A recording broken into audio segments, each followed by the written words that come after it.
3, 2, 1.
สวัสดีครับผมโตโร่โคมัสึครับกับโคมัสึกันดั้มชาแนล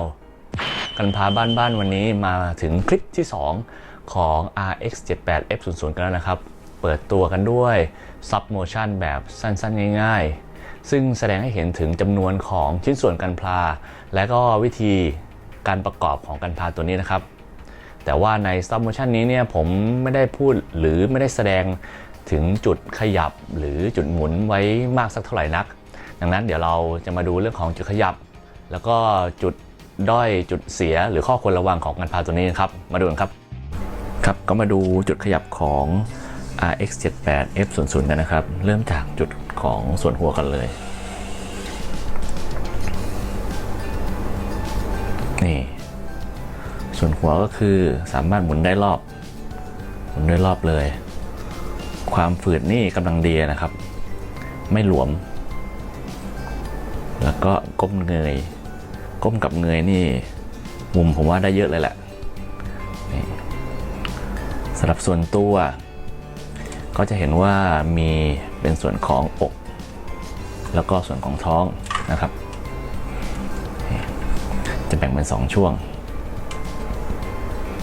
โดยช่วงท้องเนี่ยครับจะแบ่งเป็นส่วนบนแล้วก็ส่วนล่างดังนั้นเนี่ยการโค้งงอของตัวก็จะพอทำได้บ้างแต่ไม่เยอะมากครับนี่ก็พอสำหรับการโพสท่าในการก้มแล้วก็การเงยได้บ้างนี่ก็อยู่นะนี่ครับการหมุนเอวมาดูกันนี่มันจะติดตรงนี้หน่อยหนึ่งก็คือเป็นส่วนของมุมของท้องช่างล่าง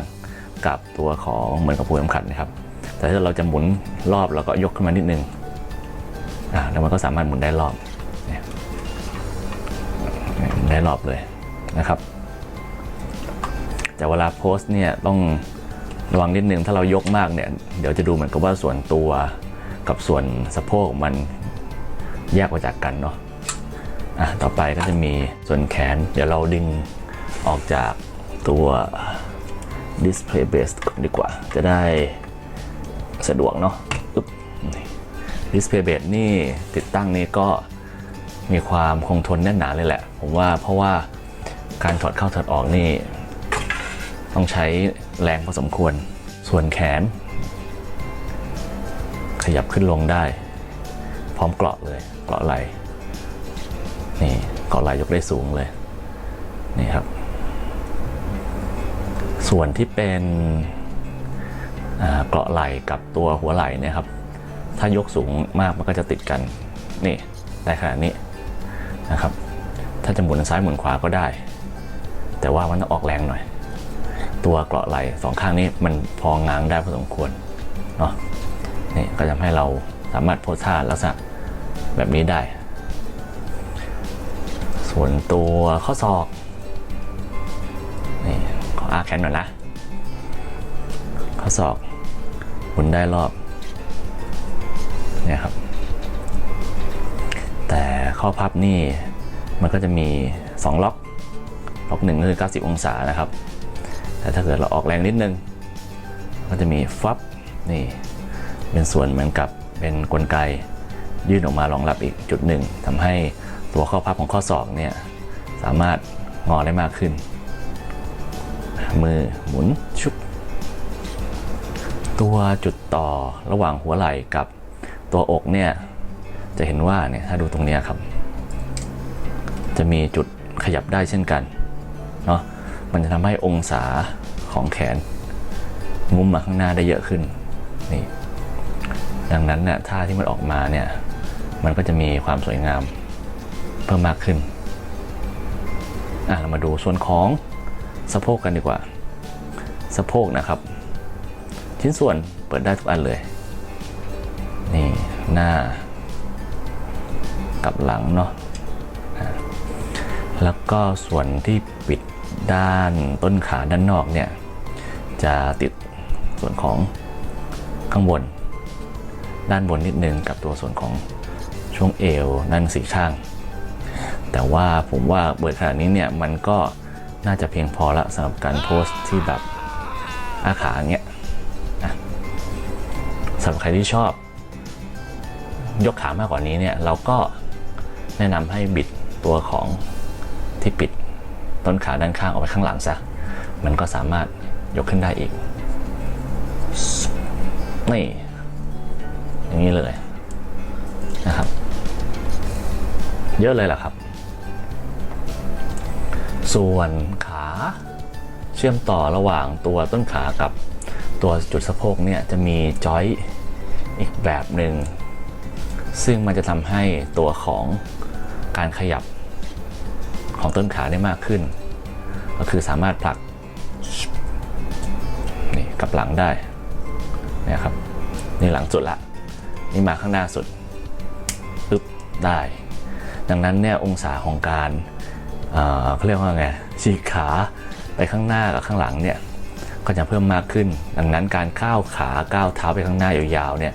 ก็ทำได้ไม่ยากสำหรับตัวนี้เนาะขออนุญาตเอาขาเอามาเล่นเลยละกันไหนๆก็ถอดละนี่หัวขาก็จะมีชิ้นส่วนที่แยกกันก็คือส่วนต้นขาด้านบนแล้วด้านล่างจะแยกกันโดยต้นขาด้านล่างเนี่ยจะติดกับตัวกลไกที่มาต่อกับข้อพับด้านใต้ของเข่าดังนั้นเวลาเรางอเนี่ยอันนี้คือสเต็ปแรกที่งอสุดละสเต็ปที่2ออกแรงหน่อยปึ๊บมันจะฝืดมากครับเนี่ยครับจะเห็นว่าตัวต้นขาด้านล่างขยับออกมาได้ตรงจังหวะที่ฝืดเนี่ยผมว่ามันดีเลยนะครับเพราะมันสามารถเดี๋ยวดูนะครับมันสามารถรับน้ำหนักของกันพาตัวนี้ได้อย่างดีเลยไม่ว่าจะเป็นการงอขางอเข่าหรือเหยียดขาก็ตามนะครับส่วนปลายเท้าฟึบนี่ฝืดพอสมควรดังนั้นการโพสท่ายืนโดยไม่ใช้ตัวเบสก็สามารถทำได้บิดซ้ายขวานี่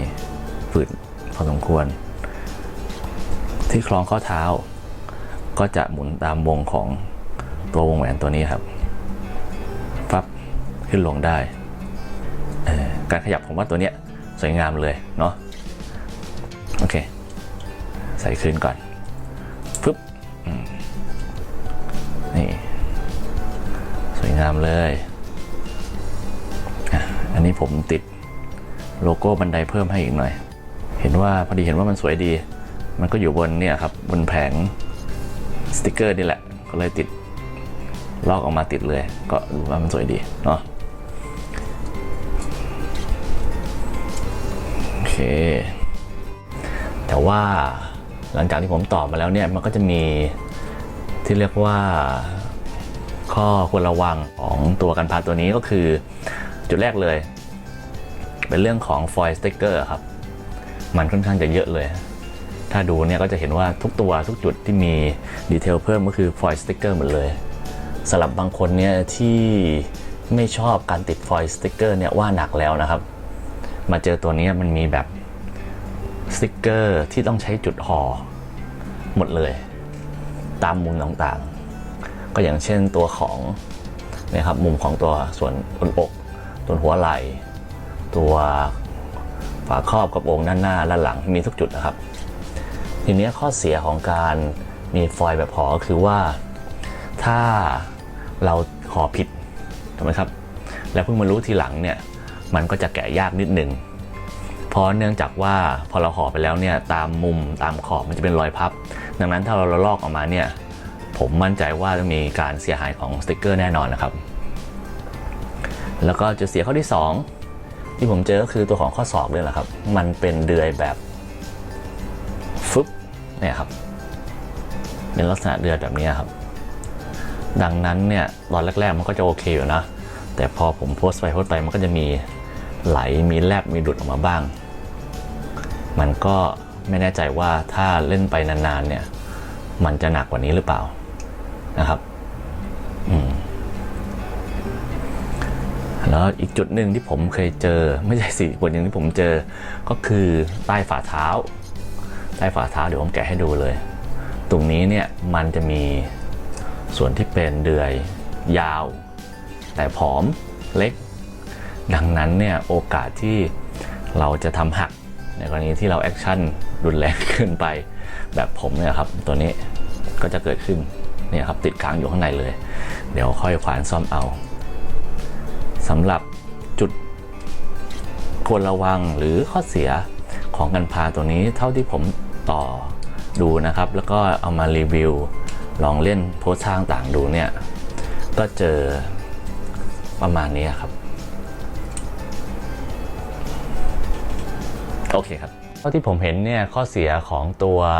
RX-78F00 เนี่ยค่อนข้างจะน้อยมากนะครับถ้าคิดว่าเขาคือสเกล1:100แล้วก็เป็นตัวนอนเกรดไม่มีโครงในเนี่ยผมว่าความแข็งแรงเนี่ยสู้กับ MG ได้ทีเดียวเลยนะครับ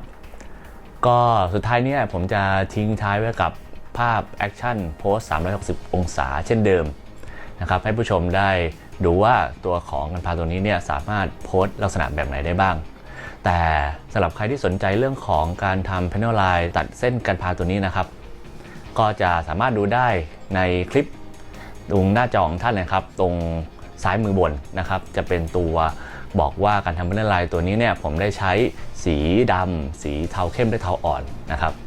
ไว้คลิปหน้ามีอะไรมาชมกันอีกขอให้ติดตามกดไลค์กดแชร์ subscribe กดกระดิ่งดึงเบลผมโตโร่ โคมัตสึ สวัสดีครับ